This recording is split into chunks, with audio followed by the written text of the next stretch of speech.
Sup, everyone. Welcome back to the Flea Flicker. I'm Timmy B. Over there is Joey D. And we are finally back after the Super Bowl. We've been meeting to talk some football, talk the Super Bowl, all that fun stuff. I got sick, then you got sick, then we got busy, then you got busy. So it just finally, we found a time for us to talk about it. But Joey D, my friend, it's been about a month since the Super Bowl, but how have you been? Tim, we're hanging in there. Withdrawals set in. Within the first week of no Hmm. football, but we got a lot of football news coming up. The new league year's about to start. USFL is happening. Ooh.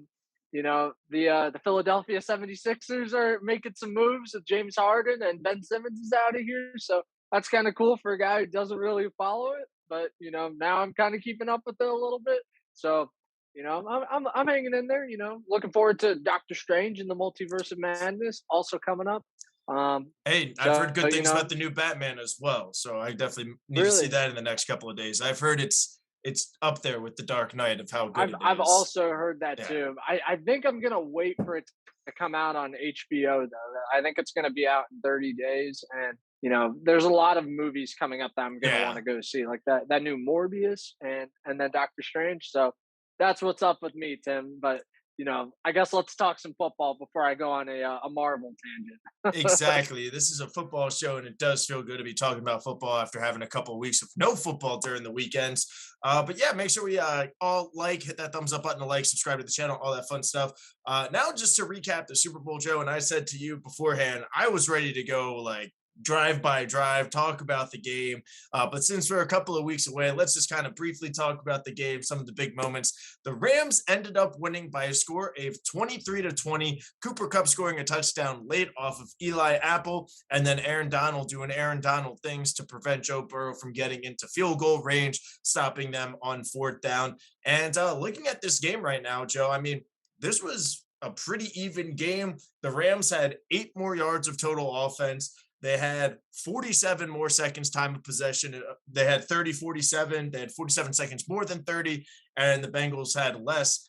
First downs was 18-15. The only thing was really off key was the turnovers. An arm punt in the end zone from Stafford, and then first pass the second half for him after the Bengals score a touchdown, where the momentum might have been shifting a little bit.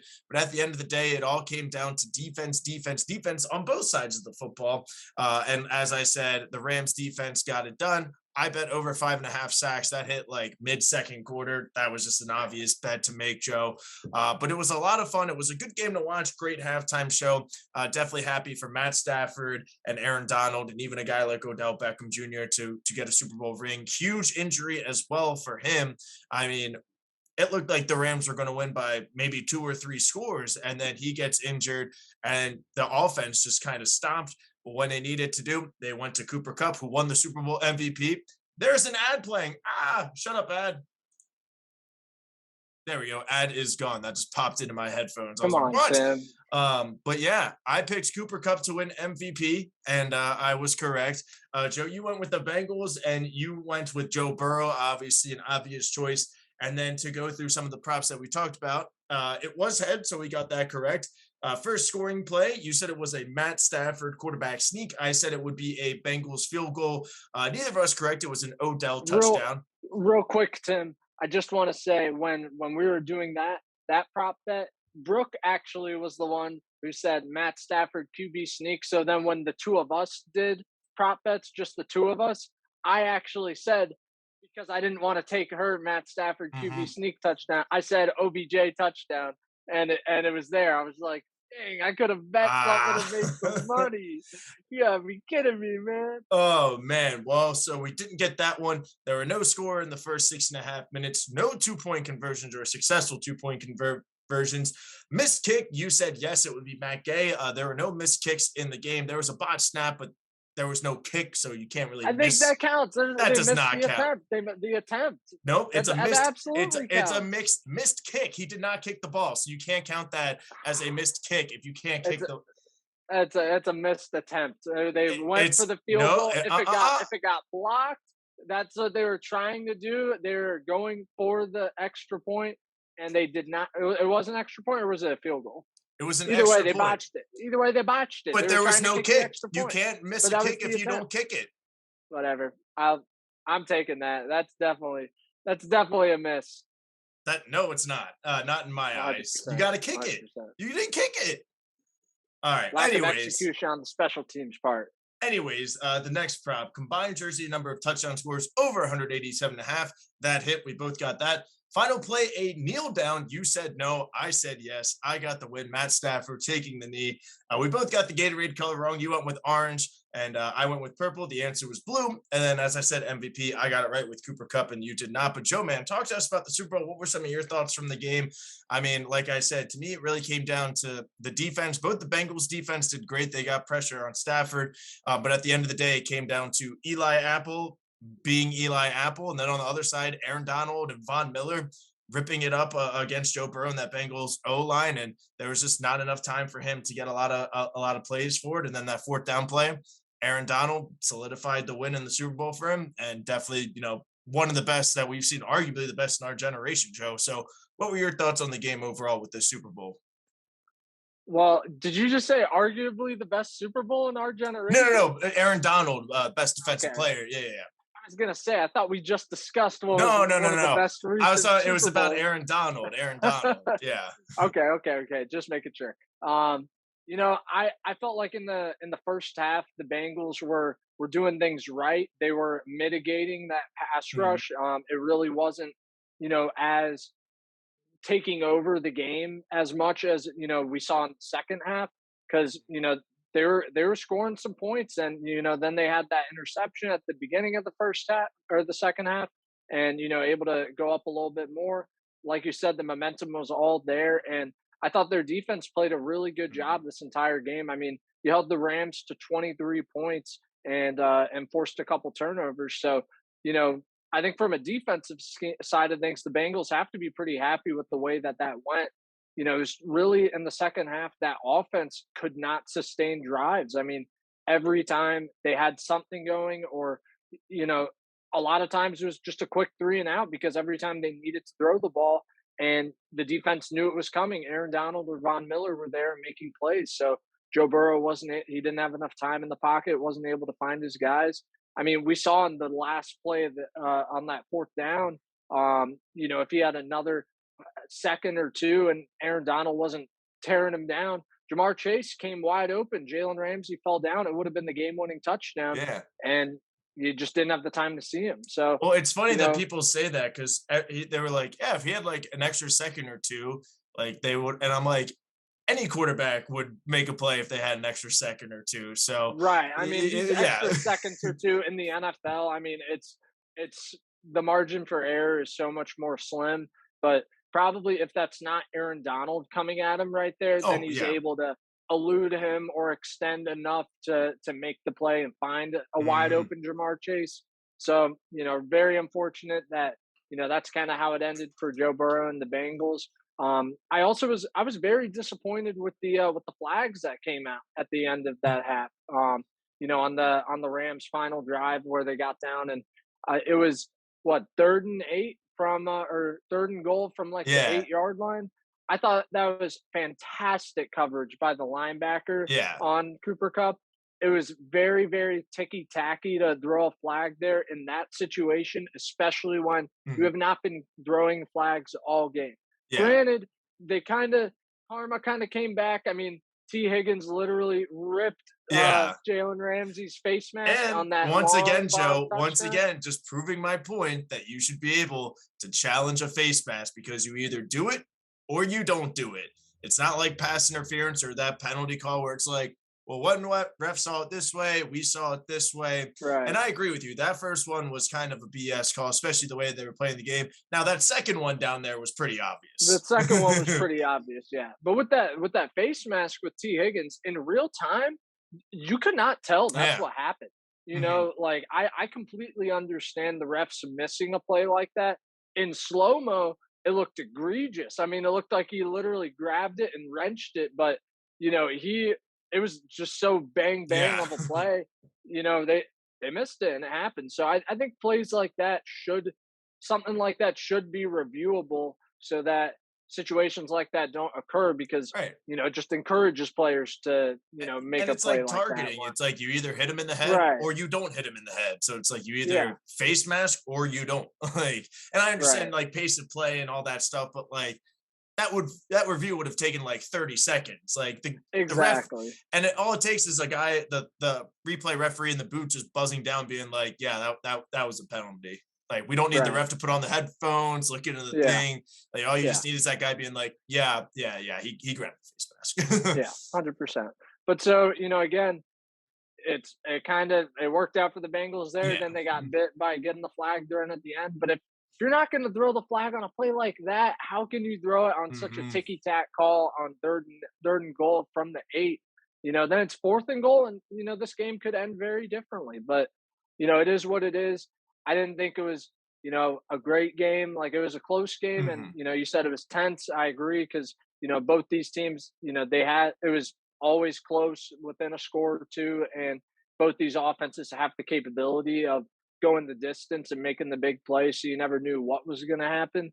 But I don't know. I'm not. I wasn't happy about Sean McVay making it here. I think he's overrated. Man, this man, he did everything he could to lose this game, Yeah. Tim. He's running the ball like constantly into the Bengals defense when it was not working. I mean, what did Cam Akers have, like 18 yards or Yeah. something very, very low, like on a lot of carries? He was not a difference And maker and same whatsoever in thing that game. for even on the other side with Zach Taylor, that play right before the fourth down on that third down, they had in Yeah, Samaje Perine and he got stopped. And based on the way the defensive line was playing, I don't think Joe Mixon would have gotten much farther the way that Von Miller and Aaron Donald just went through the O line like Swiss cheese. But that game, Joe Mixon was getting off some decent runs, especially in the second half. So it's he like, was. how do you not put him in there? And Zach Taylor had a very good statement, very good quote after the fact, just being like, "Yep, hand up, that was my mistake." Sometimes in like the middle of the game, it was just like a heat of the moment decision, and unfortunately, I was wrong. So I think he handled that very well. But definitely a questionable call because, yeah, like I was saying, that second half, Mixon was ripping off like 5, 6 yard runs, getting key first downs or making it Right. 2nd and 2 off of 1st and 10. So He uh, had a touchdown pass in the he first did half. have a touchdown pass. Yeah, I mean, just wild. And then we did have a failed Philly, of course, Joe. Just gonna say But that. Yes, that's probably my for the other best reason for because hating Sean McVay even more for this. Stafford was about to get lit the fuck up by that safety if he caught that God, football. I am so mad. Like, you're gonna try to run the Philly special in the Super Bowl, and you're gonna mess it up, and you still somehow get to win. We would be all ripping Sean McVay so much for that play if they lost this game.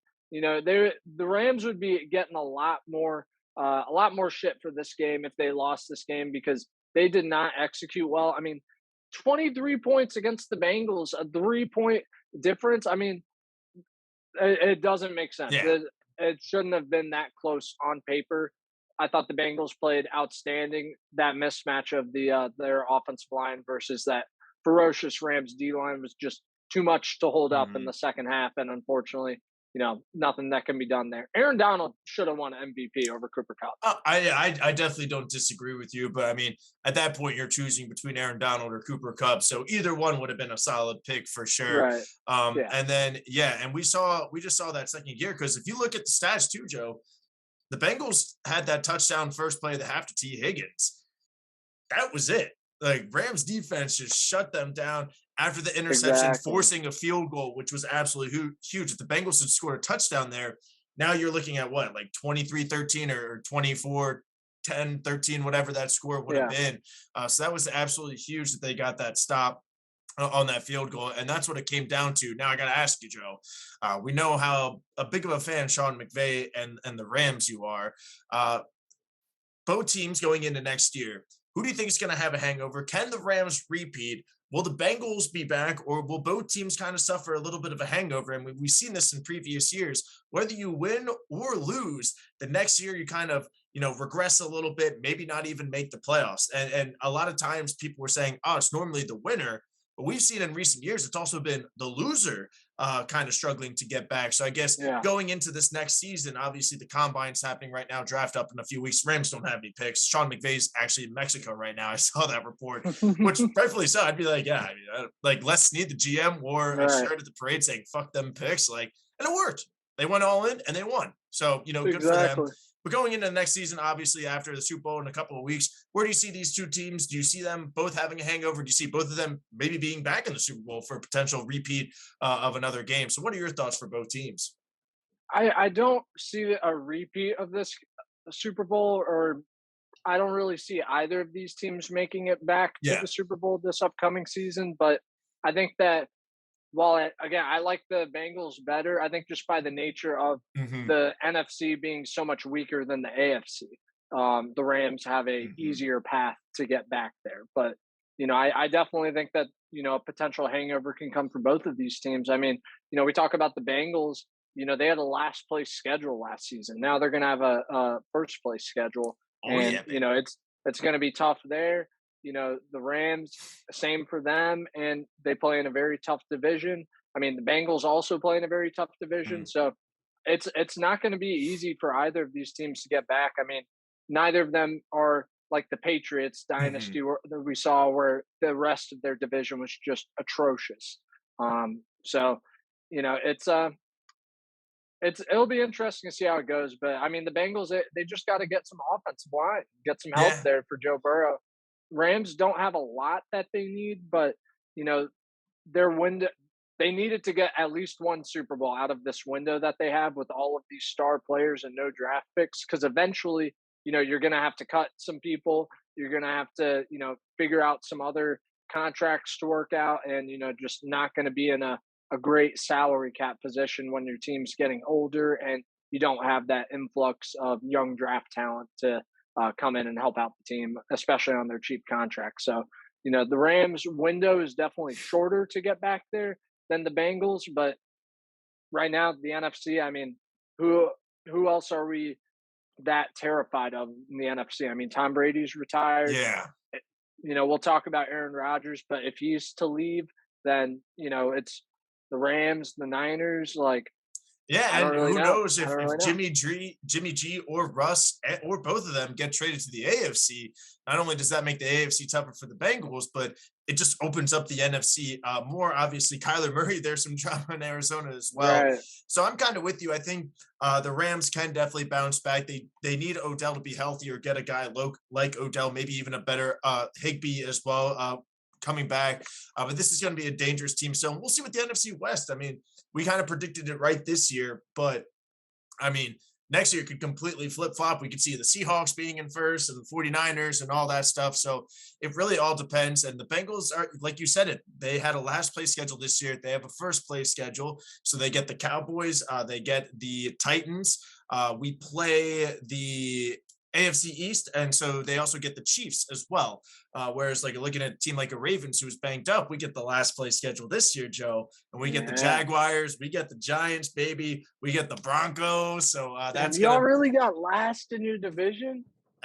by virtue of Dang. tiebreakers, we went 1-5 in the Dang. division, which you know what. I will take that because we were talking about going into last week. I was like, if we beat the Steelers, Joe, we get the second place schedule, which would have been the Eagles and the Colts. And I was like, well, if we lose, though, we get the Giants and Jaguars, you know. Yeah, why would you not want to play those two instead of uh, the Eagles? but yeah, I think the Bengals will definitely.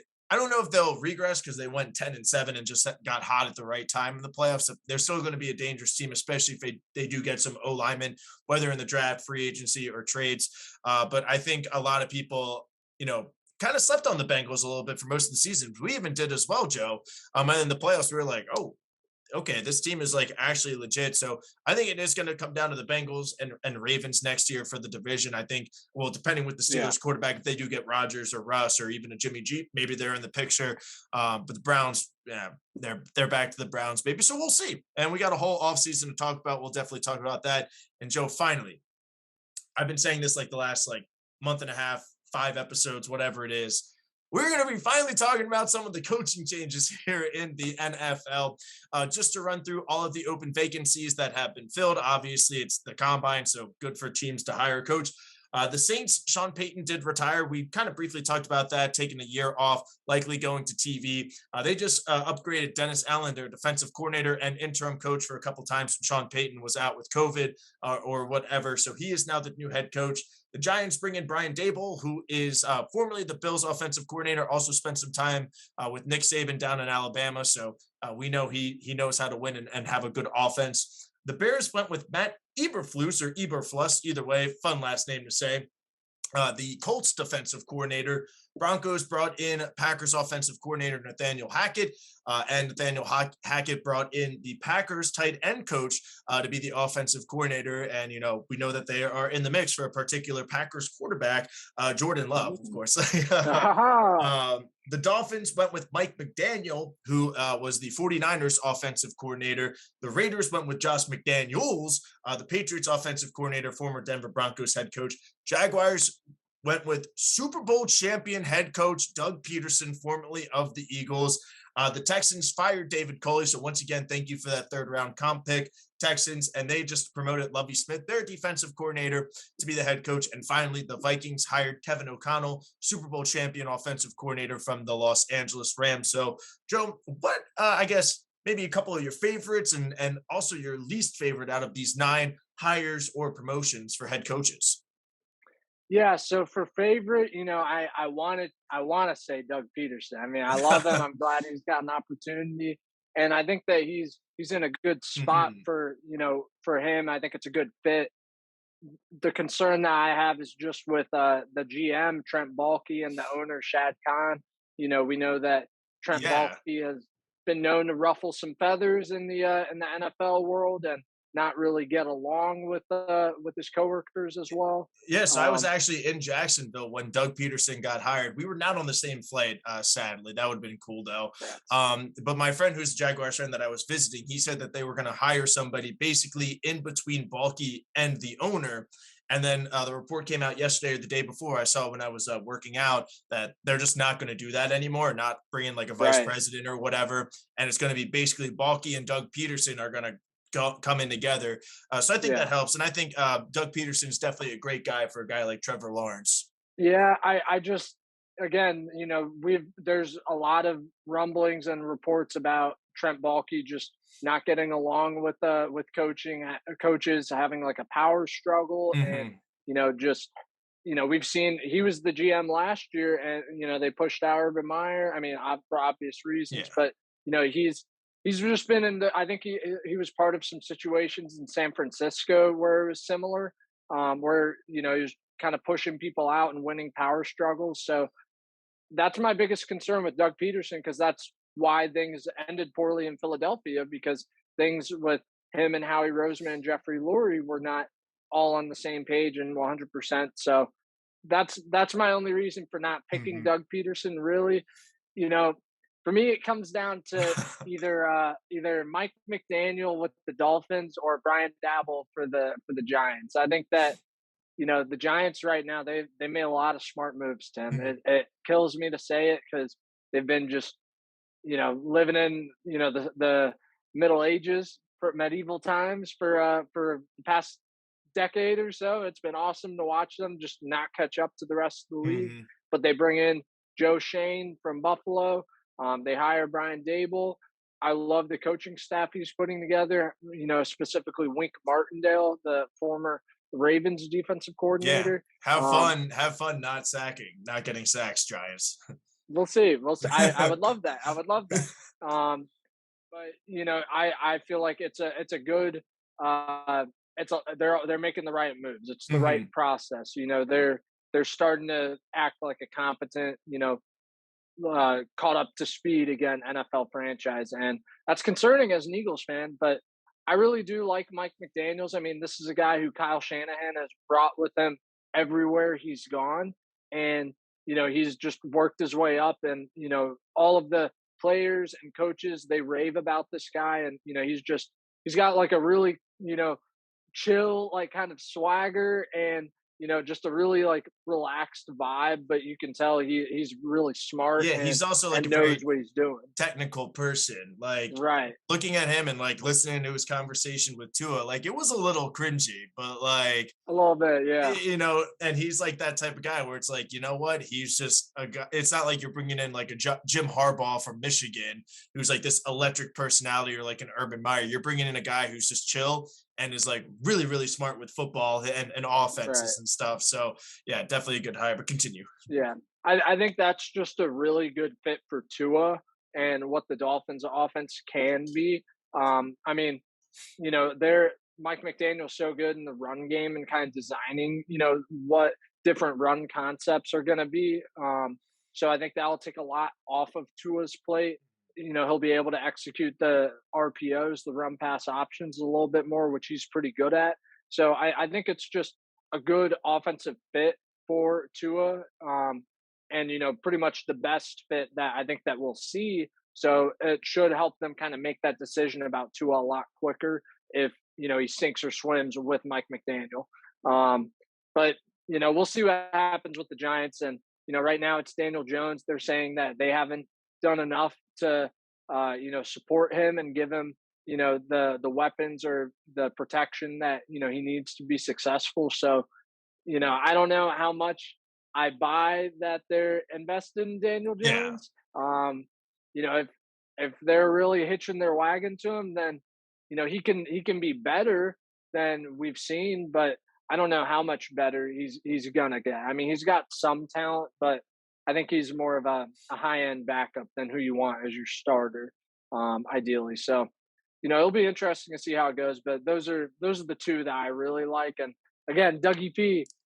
We'll see what happens there. But what about you, Tim? What are your thoughts? Yeah, and a name to point out here that's been floated around for free agent quarterbacks, Mitchell Trubisky, and how Right. he coming from Buffalo, having a pretty good year, especially when he came in during some blowouts, going to the Giants, not a bad pick. We all know that Mitchell Trubisky, Matt Nagy, blah blah blah, but he's one of the hotter free agent quarterbacks right now because being in Buffalo, learning with Dabble and Josh Allen. So we'll look out for that. My two Oh, favorites would that's a, probably that's a that's a classic Washington Commanders yeah. signing right there, Tim. They're gonna miss out on all the big names, and they're gonna sign Mitchell Trubisky and be like, "This guy was the number 2 overall pick. That was just a free agent.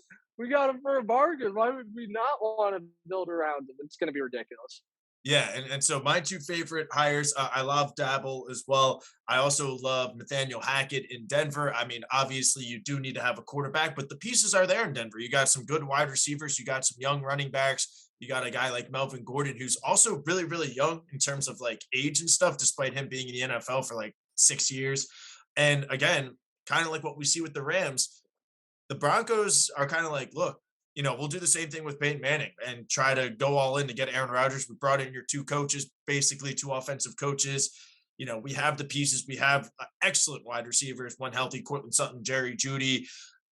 And so it's kind of like that's exactly what they have. And it's a nice change of pace. You're going from a defensive coach in Vic Fangio to an offensive coach. And that's what you need Right. in the AFC West with Justin Herbert, Patrick Mahomes, and even Derek Carr and the Raiders. So I definitely like that hire, not only to potentially lure Aaron Rodgers in to win a Super Bowl or two like they did with Peyton Manning, but also, it's just a good hire, a good change of pace, good change of culture, bringing in a young guy, offensive guy, much like the Dolphins as well. Mhm. Also, like Brian Dable for everything that you said. And I know it pains you to say this, but hey, you know what? Hopefully that makes the NFC East a little bit more fun and more competitive.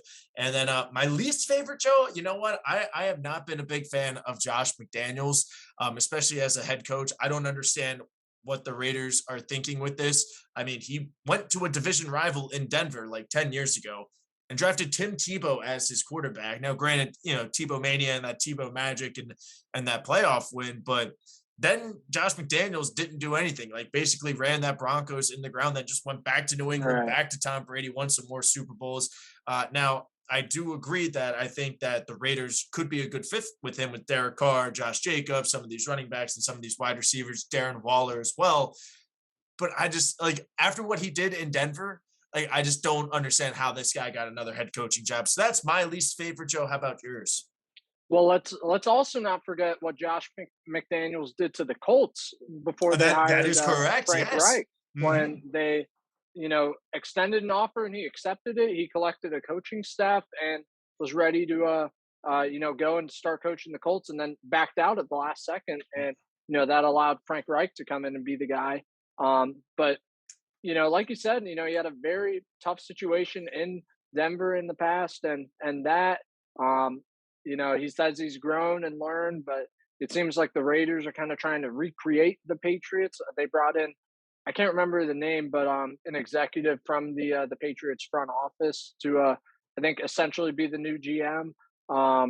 So I mean they're kind of trying to make themselves into the new Patriots. We'll see how it goes, but I'm I don't hate that one quite as much. My least favorite, Tim, is Matt Eberflus with the Bears. And for me, it's Ooh. just like you just drafted Justin Fields, you traded up to go get Justin Fields, right? Right. So now you bring in a defensive coordinator, Matt Eberflus. He's not an offensive guy; he's a defensive guy. Maybe the defense is good. How are you going to get Justin Fields good? That's the most important piece of the puzzle right now, Yeah. figuring out if he's the guy. And if he's not the guy, then identifying and developing whoever is the guy. So do you know who their offensive coordinator is, Tim? In Chicago, I do not. I don't either. I'm not sure off the top of my head. But I know that Ooh, it what's is the Bill Lazor. It's the same guy. oh really? That's Oh, their hold on, offensive never coordinator? mind. I was gonna Google has say. Google has not updated it yet. New Bears offensive coordinator Luke Getsy. That yeah, okay. Is he from the Packers Uh, or the Rams? yes, 15 years, 7 in the NFL, all with the Packers. He spent the last 3 Okay, seasons as the quarterbacks coach. right. So he had a pretty So good quarterback. okay, so say this all goes great for the Bears. Yeah.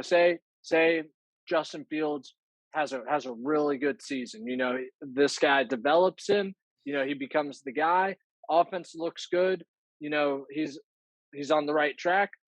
This guy's just going to get hired as a head coach somewhere Mhm. else. And now you're going to have a brand new offensive coordinator come in that is going to have a new system that's going to have to teach Justin Fields. Again, that would be his third offensive coordinator or, different play calling system, and very early in his career. So I just don't see the logic in doing Yeah. that to a young quarterback. And, okay, yeah, you're going to have a good defense. Like Matt Eberflus is a good defensive coach. I don't doubt that. But that's so different from what you need as a head coach. And when Mhm. the way the league is trending right now with offensive guys as head coaches, and that's the most important part, of the league. I mean, it just doesn't make any sense to me that they would go with the defensive guy when they have such a young quarterback. Now, if they had, if he had gone to the Raiders, they have Derek Carr.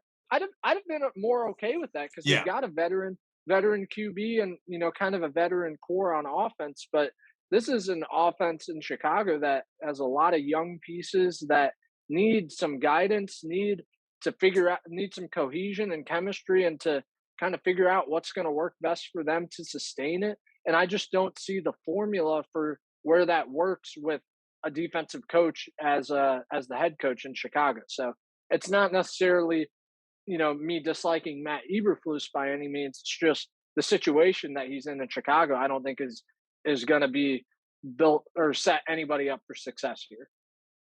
Yeah, and especially if Aaron Rodgers does leave the division, that's wide open for the Vikings, Bears, and Lions to step on in, and it could be the Bears. We'll see with that. And then some other offseason stuff, Joe. Obviously, I just mentioned quarterbacks. I mean, we got Aaron Rodgers making his decision in the next week or two before the new league year in free I agency. That think way, I the think Packers. he's rumored to stay in Green Bay. I think that's what it's Okay. going to be. All right. Well, Russell Wilson, Jimmy G, Mitchell Trubisky, Carson Wentz also might be traded as well. Yes, he's probably So going to get cut. yeah. So Joe, let's just do a little bit of rapid fire. We'll just go through some of these quarterbacks. Let's see. Let's start with Aaron Rodgers because you said Aaron Rodgers will be the starting quarterback of blank team next year. The Green Bay Packers. All right. I'm gonna go with the Denver Broncos because I need to solidify If he mine. leaves, that's where it goes. Yeah, Yeah. and that's my thing with Nathaniel Hackett. If Rodgers comes because of that, then yeah, like he's probably gonna have the best Mhm. career out of these head coaches, especially to start. But if he doesn't, I don't know. I mean, he's just not really proven. What have you done without Aaron Rodgers? Yeah. But you know, go on, do the quarterbacks. All right, Russell Wilson will be the starting quarterback for blank team.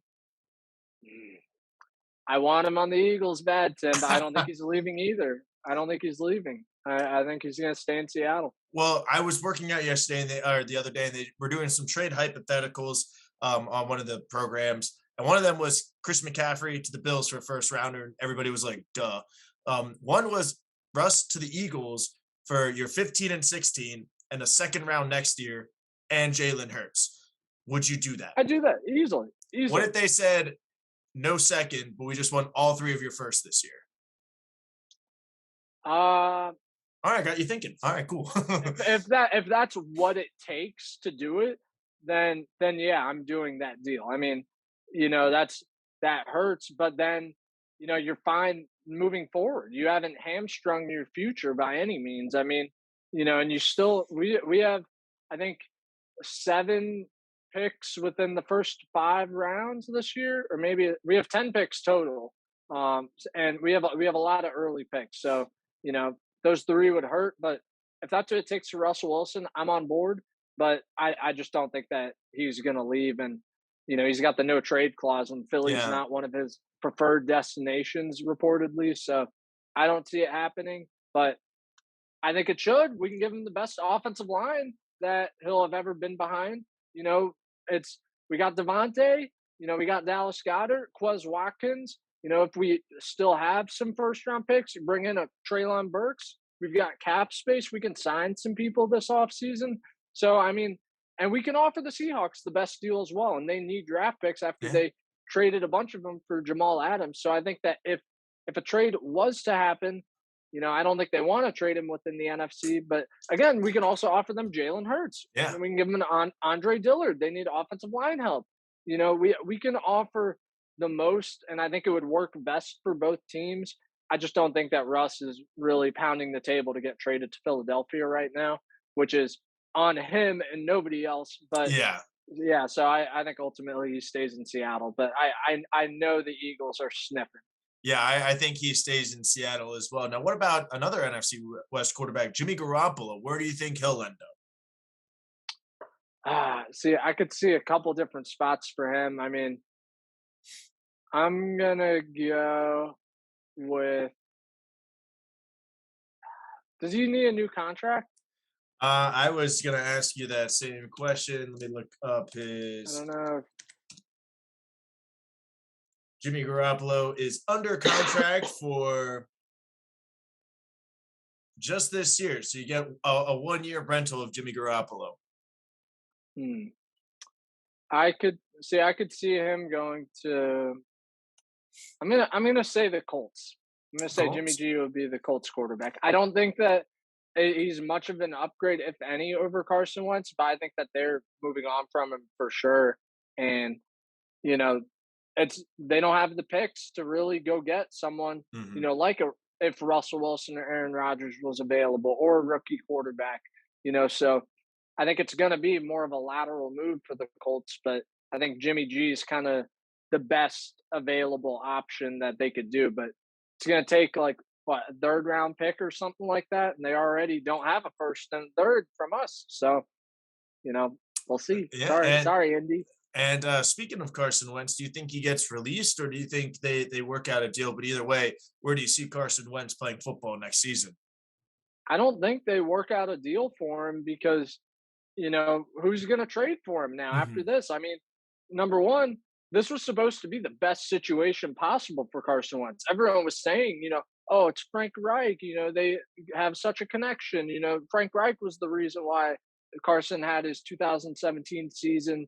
They've got a great team around him, and he still found a way to help them lose out on the playoffs and really hurt them at the very end of the season. So I think that he's just got to go, and his trade value is not good right now, and especially when the Colts are being very non-committal to him. They're not playing the game, Tim. Like the Eagles are playing the game with Andre Dillard or Jalen Hurts, talking them up. They're like, this is our guy. We're committed to him, but it also means if you want him, you have to come and offer us something for him.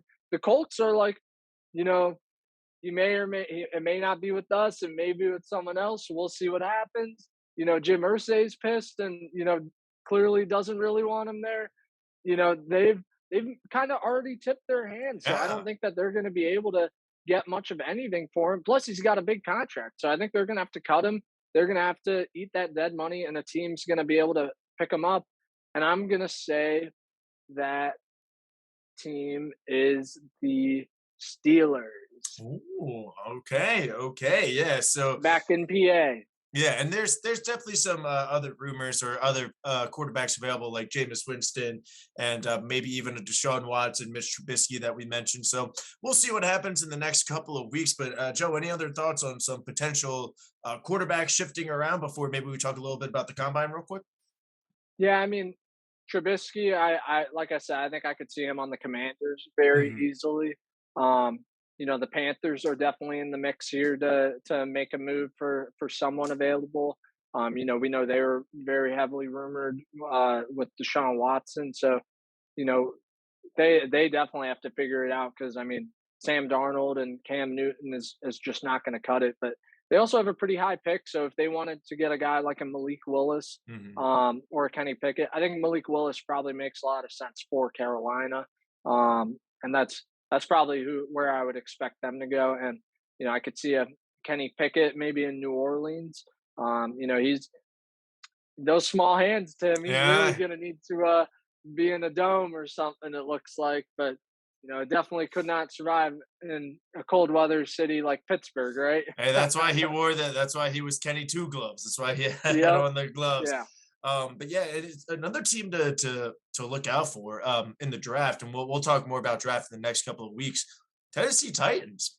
Last year, Right. Tannehill. I saw the report the other day saying that no, they're not looking for maybe an immediate starter, but definitely somebody that they could be starting next year in the future. So I don't think that means that they're going to maybe take somebody in the first round or trade up to get them. But hey, if somebody falls You never second, know. third, round, Someone yeah, slides. Yeah. you never know. But yeah, as I I mentioned, just I just don't love that philosophy, Tim. I'm yeah, sorry, just of no, of yeah, waiting. Like if that's your guy that you identify can be your franchise quarterback, you have to go up and make sure that you can get him. You cannot, sit back and take, the best available. Like what if that's Desmond Ritter? What if that's Carson Strong? And yeah, you're just like, okay, well, we have to take a quarterback here. Let's take this guy and hope he develops. Like, no, if you don't like him, if he's not your guy, don't take him. So that's why I don't love quarterbacks that you wait for them to fall. Like if you're not taking them in the top five, you obviously weren't that sold on him that you're willing to sell the farm for him. I mean, yeah. sometimes teams get lucky, but you know that's just kind of my philosophy there. Yeah, no, I definitely agree with you. But as I mentioned, the combine is happening last night, at least the night before recording this was like quarterbacks and wide receivers. Obviously, some people did put on some good shows. We've had some pretty much record 40 times. There are a lot of fast guys out there. So it's nice that the Those draft are is those are all unofficial. Did you see that? the official ones They were botched them. yeah, they were still a little I mean, they were still pretty fast though. Like, but Pretty yeah, I don't fast, but like understand how one, you go from like how is it? 4.2 to like 4.38. Like that's Yeah, like yeah. It's 4.2.1 to 4.38. Are you kidding me? yeah, I'm Like like that's that's like point one unofficial six, 40. 0.17. Like Yeah, who was keeping time here? yeah. No, that's ridiculous. Yeah, but still very, very fast. And Joe, I know you've been doing some mock drafts and research. I've been doing it as well. I always enjoy PFF because sometimes I'll just be bored and see how I can finesse. Apparently, the Jaguars' price for number one is pretty cheap. I've gotten the first pick for offering the Ravens' first pick at 14 and next year's first. And the Jaguars was like, dope. And I was like, all right, this is fun. Jesus. So yeah, I mean, but what are you looking for in the draft? What kind of prospects stick out to you? Not just for the Eagles, but maybe for the rest of the league or another team. Yeah, I mean, what I've seen so far is this is a really good class for defensive line and Mhm. edge rushers. And coincidentally, that's what the Eagles are going to draft with one of those three, if not multiple first round picks. Tim, I mean, Eagles had the second least amount of sacks in the NFL last season, and we know how much they prioritize that. Derek Barnett's a free agent to be So I'm definitely keeping an eye on like that mid tier of pass rushers because I mean that top tier of Hutchinson and Thibodeau, there's no way they're going to be Yeah. there unless one of maybe Thibodeau slides for some reason, and you trade up for him. But I've got my eyes on Jermaine Johnson from Florida Hmm. State, Trayvon Walker out of Georgia, George Karlaftis out of Purdue, DeMarvin Leal, I think, out of A&M, um, David Ojabo out of Michigan. Those are those are a couple of the pass rushers in that tier that I think should be available when the Eagles are on the clock, and I think that that's a very likely pick for sure. Um, that center out of Iowa, Tyler He ain't getting Lindstrom. past us. He ain't getting past us, baby. I love him, and I think that he would make all the sense in the world as the. I mean, he's being called the next Jason Kelsey. Mhm. Just all over the place. So that would be awesome to have the next Jason Kelsey just waiting in the wings, and we know how much value the Eagles have on the offensive line as well. So it could be a pick there. We'll see. Um, but I like some of the receivers too here, Tim. I mean, Yeah. I who's your favorite receiver in this class right now? My favorite receiver, and I'm a little biased because I'm a Boise State fan, but it's my guy Khalil Shakir, a guy that has been rising up the draft. Really? He's been rising up the draft boards. Had a great week at a Senior Bowl. Had a good Senior Bowl game. Obviously out there. Now, obviously, I'll take a Chris Olave or some of these other guys from Ohio State. But I think Khalil Shakir, for your value, if you get him in the second or third, maybe even fourth. I mean, look at all these great receivers that aren't first, like Debo, third round. Even a Right. guy like Alshon Jeffrey, third round. Those are So both second rounds, actually. either way, though, you're not like you're not taking a Jalen Rager or Justin Jefferson. It's second, third round. A guy like Khalil Dude, Shakir falls to you. Yeah, I saw NFL posted Justin Jefferson's combine highlights yesterday, and I was like, I won't send it to Joe. I won't send it to Joe. so uncalled for. But no, I mean, I think Olave is probably the best one. I mean, Drake London, I don't Oh, get I don't get it. I don't because I like. looked at his stats. Come So on. his first 2 years, he got like 33 receptions and then like 35. And then this past year, he blew up and had like 70, roundabout. I don't know the exact number, but it's just like, and again, it's my See, I've seen philosophy. this before. This is another JJ Yes, Arcega-Whiteside. Like, yes. just out there. JJ was from the Pac-12. Nelson Aguilar is from USC. You know what the good news Like, is, come Joe, is on. that a lot of people think he's going to go to the Jets. So sure, whatever. I just Yeah, like, my philosophy. You don't take a wide receiver in the first round unless you know you are getting the guy like a Justin Jefferson, like a Calvin Johnson, DeAndre and that's Hopkins, why Odell. my guy in this, my receiver in this draft is the Arkansas Razorback, Traylon Burks. The Ooh, wide okay. he models himself after Debo Samuel. He he's a lot bigger than Debo, but they Arkansas used him that type of way as a running back, as a wildcat quarterback, screens, jet sweeps, just get the ball in his hands, and he was a playmaker. He went off against Bama this Yeah. past season. He was able to compete at the highest level and be successful. So that's And my guy, Tim, and he would be a really good fit to complement a Devontae Smith in our offense. yeah, and another reason why Mike McDaniel can be so successful down there in Miami is Jalen Waddle had a great rookie receiving season. Also, is one of the fastest. I mean, out of those 3 or 4 Alabama wide receivers, they said Waddle was the fastest. So I can definitely see maybe a Debo Samuel role for him as well down in Miami. So that is something to look out for. But yeah, I mean, the Ravens, it's offensive line. And then edge rushers, all those guys that you named. Yeah, I really love Ojabo just because we got our defensive coordinator was on our defensive staff, then went to Michigan last year for the defensive coordinator. right. So that's just some good familiarity. But it's And offensive line. Ojabo's really raw. Yeah. Like I think he didn't play football until like his junior year of high school. So there's some untapped potential there. But on the flip side, he had his best season this past season where Mhm. he's opposite of Hutchinson. So Well, You we know, do got we do got Odafe Oweh on the opposite side, and I just like what he said about right? the defensive coordinator. And he said yesterday in his press conference the day before, whenever defensive ends was going, was like, yeah, instead of just telling you to do something, he would be telling you like why you're doing this, like why you're going into this gap or that gap, or why you're doing this. So that just brings some excitement. But Joe, this has to be the great wall for our offense. Whether it's a tackle like Charles Cross or the guy from Northern Iowa, don't know the name off the top of my head. Honestly, I would Tyler prefer, Lindstrom. yeah, I would prefer a tackle just because if we do sign back Bradley Bozeman or even bring back Ryan Jensen from the Buccaneers, that could be a solid option to get tackles. Especially, I'm hearing rumors and I from a source saying that we're working with Ronnie Stanley to work on some settlement because he might not be playing in the NFL again with his injury. But Wow. honestly, any offensive lineman, whether it's one of those tackles or the Iowa center falls to us, we got to take that. I would love Ojabo. Now, obviously, if a guy like Hutchinson or Thibodeau fall to us at 14, obviously we're going to take them. Of Best player course. available. But it has to be offensive line, offensive line. And there's a lot of good value for Yeah. defensive line and edge rushers in second, third round. So that This is is what a I, very deep yeah, draft class. You know, a lot of it's a beefy, if you want to win in the trenches, this is the draft for you. yeah. And what we can't forget is that, last season with COVID, a lot of players got an extra year of eligibility. Hmm. So last season, there was a record low amount of players that were in the draft. So a lot of, you know, sixth, seventh round picks last year, or even, like a little higher, they would have gone undrafted in a draft like this where it's Yeah. it's deep. You can get really good players late that, you normally wouldn't be able to get so late. So I'm loving that the Eagles are stacked up on picks for this season.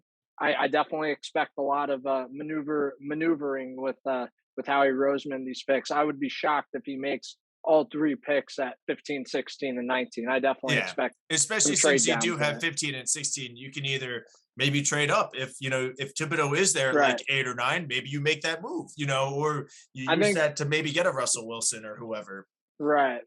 I think realistically, trading down from 15 makes sense if a team is trading up and it's a player that you don't want, then you still have the next pick right after them to get the player that you do want. And then, you moved back a little bit and you still accumulated more assets. I Yeah. think that makes a lot And I've more, been seeing like the that in most sense. in some mock drafts myself. Obviously, like I said, I'll try to finesse to get the number one pick sometimes, but a lot of times the Ravens at 14, there's a couple of those defensive linemen, edge rushers, as well as some offensive linemen. And I see a team like the Saints or Raiders, Cardinals, Steelers, and I'm like, yeah, I'll move back 4 or 5 picks, knowing that I'll still get one of these guys because you're probably taking a quarterback if you're trying to jump up 5, 6, 7, 8 spots. So it's a good spot for both of our teams to be in, whether to take a guy that we really like at that pick or see who's available. Because as we all know, it's not the best draft for quarterbacks, Joe, but teams get desperate for a quarterback. So they'll make some moves to move up in the draft. So I think we're in a good spot right there at 14 through 19, a couple of our teams in there. So yeah, but Yeah. you know what, Joe? That's enough draft talk. We got a couple more weeks, month or so leading up to the draft and all that fun stuff. But any final words on Super Bowl, end of the NFL season, anything before we talk next? When we next talk, probably be after free agency has started. I mean, that's in Woo! what, 2 weeks from now? Yeah, like I like think that's March. March Yeah, 16th or 17th, something like that's the start of the new league year. So I'm really looking forward to that. That's when, I mean, right now at the combine, that's when all the rumors and discussions are kind of happening. And, we'll just start to see a lot of things start to take place very soon. There's going to be a lot of shuffling, and free agents and big names. And, then the draft is right around the corner. So, I love the off season, Tim. It's so yeah. much fun. And it's the time for hope, baby. Everyone can talk themselves into their team's going all the way this year. This is your year for sure. So, we'll see what happens. I can't wait, Tim. Yeah, and we're going to be continuing to talk because we need football in our lives. So we'll be talking about draft and all that stuff. We'll still do that mock draft challenge for those of you who are still willing to participate. But yeah, this is going to be exciting times. It's off season mode, so we'll see who will be on different teams, who might be traded the next time we talk. But that's Joey D over there, and I'm Timmy B. Thank you for watching the Flea Flicker. Make sure you guys like and subscribe, and we'll see you guys soon.